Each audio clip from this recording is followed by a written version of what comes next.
Joining me right now is Florida Congressman and member of the House Judiciary Committee, Greg Steube. Congressman, it's good to see you. Thanks very much for being here. We got to really unpack all of this. First, Karine Jean-Pierre. She's talking about this $3.5 billion that the president is requesting for the border. Would that money go toward housing more illegal migrants, or is it going to go to help the border agents do their job?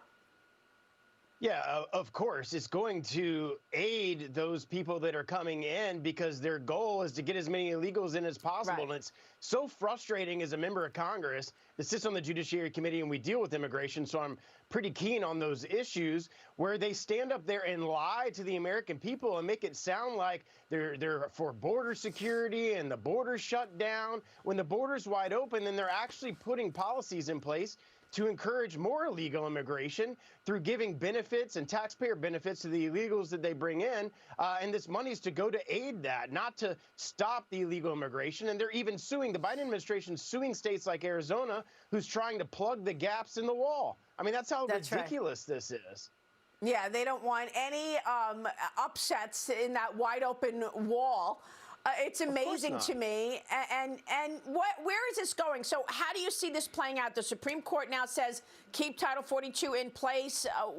We are waiting for a response from the Biden administration. Where does this go? Will Title 42 ultimately go away or not? Well, thank God we have the U.S. Supreme Court right now that's a little bit of reason on some of these issues to be a backstop.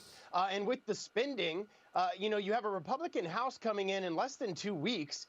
And we could be a stopgap to some of these things, but you have the Senate Republicans working with Democrats to pass this Omnibus by the end of this week, which is probably going to have some of this funding in it. We don't know because 4,000 pages got released last night at 2 a.m., so obviously haven't had a chance to read through all of that. But thank God we have a U.S. Supreme Court that is being some backstop to these horrible open border policies of the Biden administration.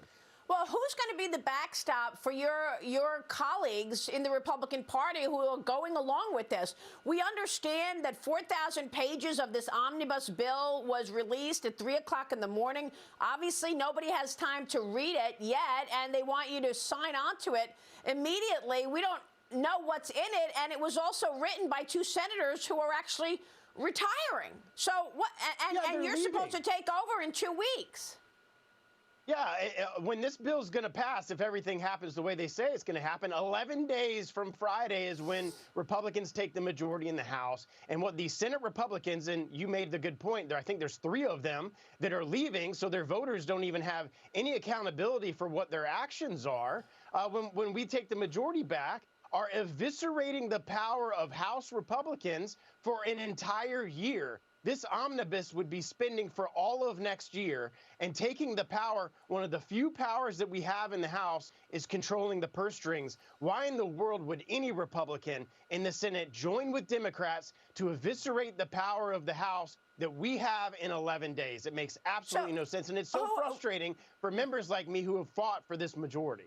Real quick, I got to get to Twitter and everything else and the collusion between the government and the media. But before we go on this subject, who specifically are the senators, Republican senators, who are voting yes on this, even though they haven't read it? Mitch McConnell? Well, Mitch McConnell said he supports it. Shelby says he supports it. Tillis, you're probably going to have the typical 5 that are much more moderate and work with the Dems on a lot of different issues over there, but they got to get to 10. So God willing, I'm calling on all our Republican senators over there. If they don't get to 10, it doesn't pass. And then in 11 days, the Republican House majority can take control and get a lot more concessions out of this bill than it's in its right now. I mean, and think about the impact this is having on inflation. An additional $1.7 trillion we're going to spend when we have the highest inflation that we've had in 40 years. And it's because of the spending in Washington. It makes absolutely no sense. Well, voters should understand that's why we've got 40-year high inflation. That's why we got a wide open border. That's why we've got failed policies everywhere you look. It's the Republicans who continue to agree with Democrats to continue this insanity of what they call policy. So thank you for calling out all of those names. Maybe they need to get a backbone. We've got to talk about your role on judiciary and what you plan to do about this collusion between FBI, DOJ, and the media. We have Elon Musk exposing part 7 of the Twitter files, revealing that the intelligence community pressured news and social media outlets to discredit the evidence of influence peddling, which was clear right from the Biden laptop that the FBI had. They knew the truth, that they had the laptop, they knew what was on it, and yet they still tried to lie and discredit this and get all the media to go along with it. The ongoing fight over House Speaker could hamper any Republican investigation, however. What do you plan to do about it? Well, what's just blows my mind is this is the kind of thing that you see happen in Venezuela or in Cuba or in Chinese communist China or in Russia, where the government, the security arm, the judiciary, the law enforcement arm of the government is controlling speech for a political party. I mean, this is the kind of thing that happens in third world countries, and it happened in America right here. So there's got to be some accountability. Thank God we took the House. And so we'll get the gavels on January 3rd.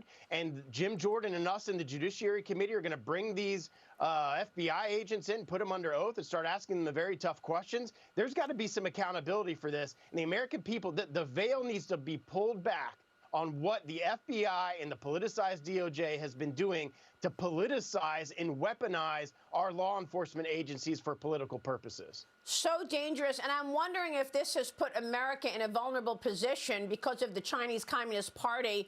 We all know Elvis Chan, the FBI agent who was leading this collusion and pressure on media. He is the first-born American from a Chinese family. His Chinese parents emigrated from China. Is there any reason to believe that he was also reporting back to the CCP and they were directing him? Well, those are questions that we will get answered when we start bringing these people in and asking them those tough questions. But we have a compromised executive branch through Joe Biden, who is completely compromised by the Chinese Communist Party. And through other investigations and other committees in the House, we're going to bring that information before the American people. All right, Congressman, we're going to be watching all of that. Thanks very much. Greg Steube this morning in Florida. Thanks, sir. Quick break, and then Treasury yields on the move as investors await just how far the Fed will go to raise